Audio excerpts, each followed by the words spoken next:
Bhogapuram international విమానాశ్రయం ప్రారంభమైంది. దీనికి సంబంధించి మనతో విజయనగరం ఎంపీ కలిసేటి అప్పలనాయుడు గారు ఉన్నారు. సార్ చెప్పండి సార్, మీ ప్రాంతంలో ఉత్తరాంధ్ర ప్రాంతాలకు ఎప్పటి నుంచో చిరకాల కోరిక ఇలాంటి ఇంటర్నేషనల్ ఎయిర్పోర్ట్ రావాలని. సో ఇప్పుడు వచ్చింది. మీ ప్రాంతవాసిగా మీరేమో చెప్తున్నాం? చాలా ఆనందపడుతున్నాం, చాలా గర్వపడుతున్నాం. గౌరవ ముఖ్యమంత్రి చంద్రబాబు నాయుడు గారు ఈ రోజు అద్భుతమైన ఆవిష్కరణ ఇచ్చారు. ఈ రోజు ఉత్తరాంధ్ర ప్రజానీకానికి గర్వపడే దినం అండి. ఈ రోజు ప్రధానమంత్రి గారు రావడం, ప్రధానమంత్రి గారి చేతుల మీదుగా భోగాపురం ఇంటర్నేషనల్ ఎయిర్పోర్ట్ ని ఈ రోజు ఆవిష్కరించడం, ఈ రోజు భావితరాలకి ఉత్తరాంధ్ర భావితరాలు ఉన్న ప్రజానీకానికి ఒక నాంది అవబోతుంది అభివృద్ధికి. ఇది చాలా గర్వపడుతున్నాం. మెంబర్ ఆఫ్ పార్లమెంట్ గా నేను చాలా ఆనందపడతాను తెలియజేసుకుంటున్నాను. ఉత్తరాంధ్ర వాసులకి ఎందుకంటే అభివృద్ధి పదంగా దూసుకెళ్లే దిశగా ఈ భోగాపురం ఎలా ఉంది? 100% అండి. ఈ రోజు ఆల్రెడీ మనం 6 months బిఫోరే రియల్ ఎస్టేట్ సంబంధించిన కన్స్ట్రక్షన్స్ కానీ, లేకపోతే లేఅవుట్స్ కానీ, లేకపోతే విద్యా సంస్థలు కానీ అన్నీ వచ్చే ఇది ఒక అద్భుతం. భవిష్యత్తులో కూడా చాలా ముందు జరుగుతుంది. ఇది ఉత్తరాంధ్ర యువతకి, భవిష్యత్ యువతకి ఇది ఒక వలసలు వెళ్ళేవారు. ఆ వలసల నుంచి ఇప్పుడు అందరూ కూడా తిరిగి వస్తున్నారు. చాలా మంది మొన్న విదేశాల పర్యటనకి వెళ్ళినప్పుడు పార్టీ ప్రోగ్రామ్ వాళ్ళందరూ కూడా చాలా ముందుగా ఆహ్వానించారు. అందరూ కూడా వస్తున్నారు తెలియజేస్తారు. కుటుంబంతో పాల్గొంటున్నారు. సో ఫ్యామిలీ మెంబర్స్ అంతా మన ప్రాంతానికి ఎయిర్పోర్ట్ వచ్చింది. సో ఫ్యామిలీతో వెళ్తున్నారు, వాళ్ళ సంతోషం. ఎస్ అండి, 100%. వాళ్ళు నిన్నటి నుంచే వాళ్ళు చిన్నపిల్లలు మా ఇంట్లో ఒక 3 సంవత్సరాల నుంచి, మా అమ్మగారికి 85 సంవత్సరాలు అంతవరకు ఉన్నారు మా ఇంట్లో.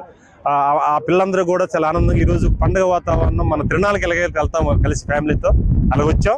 మెంబర్ ఆఫ్ పార్లమెంట్ గా ఒక మంచి ఆలోచన నేను భావించుకుంటున్నాను. చెప్పండి సార్, ఈ ప్రారంభం కోసం ఉత్తరాంధ్ర వాసులకి ఎలాంటి భవిష్యత్తు ఉండబోతుందని మీరు భావిస్తున్నారు?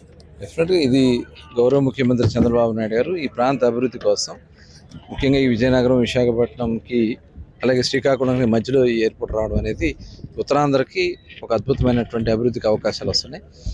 ఈస్ట్ ఇండియా ఏదైతే మన భారతదేశానికి ఈస్ట్ కోస్ట్లో అతిపెద్ద ఎయిర్పోర్ట్కి ఇది ఆవిర్భించింది. ఇది రేపు రాబోయే ఒరిస్సాకి కానీ, ఇటు ఛత్తీస్గఢ్కి కానీ, ఇటు ఆంధ్రప్రదేశ్కి కానీ ఇది చాలా ఉపయోగకరంగా ఉంటుంది. డెఫినెట్గా దీనివల్ల వలసలకు పోయినటువంటి ఈ ప్రాంతం అంతా కూడా భవిష్యత్తులో ఈ ప్రాంతానికి బయట నుంచి కూడా వలసలు వచ్చే అవకాశం వస్తుంది. మరి ఈ క్రెడిట్ అంతా కూడా చంద్రబాబు నాయుడు గారు. ఇవాళ ప్రతిపక్ష నాయకుడు జగన్మోహన్ రెడ్డి క్రెడిట్ చోరీ అని మాట్లాడుతాను. ఆయన గతంలో మాట్లాడాడు. ఏం మాట్లాడాడు? విశాఖపట్నం ఎయిర్పోర్ట్కి దిక్కు లేదు, ఏగలు తోలుకుంటా ఉన్నారు, ఇక్కడ ఎర్ర బస్సులు కూడా తిరగవు భోగాపురంలో, ఇక్కడ ఎయిర్పోర్ట్ అవసరం అని చెప్పి మాట్లాడి ఇవాళ ఇవన్నీ కంప్లీట్ చేసిన తర్వాత నేనే చేశాను అని చెప్పి ఆయన చెప్పుకోవడానికి ప్రయత్నం చేస్తున్నాడు. ఆయన ఎవరు నమ్మరు. టోటల్ ఈ క్రెడిట్ అంతా కూడా చంద్రబాబు నాయుడు గారికి చెందుతుంది. ఎప్పుడు మర్చిపోలేని రోజు ఈ రోజు అని చెప్పేసి మనం చేస్తాను. ఉత్తరాంధ్ర వెనకబడిన జిల్లాలు అనే పదాలు ఏదైతే ఉన్నాయో అవన్నీ కూడా చరిత్ర. భవిష్యత్తులో ఆ పదాలకి ఈ ప్రాంతంలో స్థానం లేదని చెప్పేసి మనం చేస్తాను. ఎన్నో దశాబ్దాల నుంచి ఈ ప్రాంత ప్రజలు కంటున్న కలలు, మా ప్రాంతం అభివృద్ధి చెందాలి, మా ప్రాంత ప్రజలకి ఉపాధి లభించాలి, ఏ దూర ప్రాంతాలకి కడుపు పట్టుకుని వెళ్ళకూడదు అని ఏదైతే ఆకాంక్షలు ఉన్నారో అవన్నీ కూడా సాకారం అవుతున్న రోజు.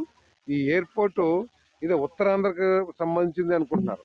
ఉత్తరాంధ్ర ఆంధ్రప్రదేశ్కే కాదు, ఇది ఛత్తీస్గఢ్కి, అదేవిధంగా ఒరిస్సాకి కూడా ఒక ఎకనామికల్ బూమ్ ఇచ్చే ప్రాజెక్ట్ అని చెప్పేసి మనం చేస్తున్నాం. మరి ఇప్పుడు గత 5 సంవత్సరాలు ఏమీ చేయలేని నాయకత్వం ఈ రోజు ఏదో గొప్పగా చెప్పుకుంటుంది, మేమే చేశామని.